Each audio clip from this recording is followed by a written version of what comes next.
बीड जिल्ह्यातील वाघेरा गावात आष्टी मतदारसंघाचे राष्ट्रवादीचे आमदार बाळासाहेब आजबे यांच्या विरोधात मराठा समाज आक्रमक झालाय। बाळासाहेब आजबे यांनी आपली भूमिका जाहीर केली नाही, तर येणाऱ्या कोणत्याच निवडणुकीत आजबेंना मतदान न करण्याचा निर्धार मराठा समाजाने घेतलाय।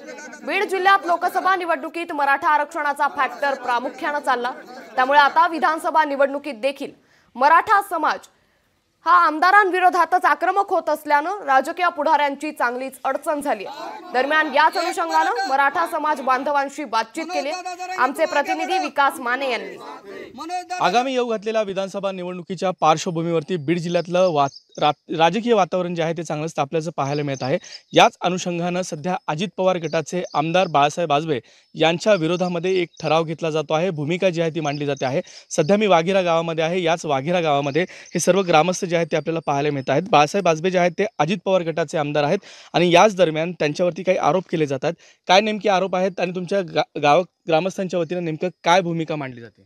आमच्या गावाच्या वतीने मनोज जरांगे पाटलाला काही आरवीची भाषा त्यांना पाठिंबा नसणारे बाळासाहेब आजबे काका ह्यांचे काही ठराव आहेत ते त्यांच्या विरोधात आहेत। मराठा समाजाचा आक्रमक पवित्र ते त्यांचा विरोध आहे मराठा समाजाला। असं काकाचे एकही मराठा समाजासाठी वक्तव्य नाही की मराठा समाजाला आरक्षण मिळावा, काही मुद्दे नाहीत त्यांचे किंवा मराठा समाजाला आरक्षण मिळून देऊ मिळणार आहे ह्याची काही भूमिका आजबे काकाची एकही स्पष्ट भूमिका नाही।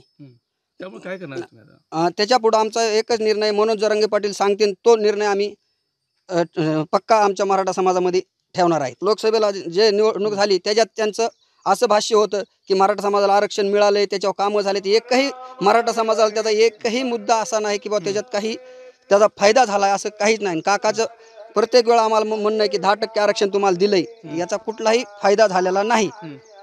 हे आमची स्पष्ट ग्रामपंचायत वाघेरा ह्या गावाची भूमिका आहे ठामपणे।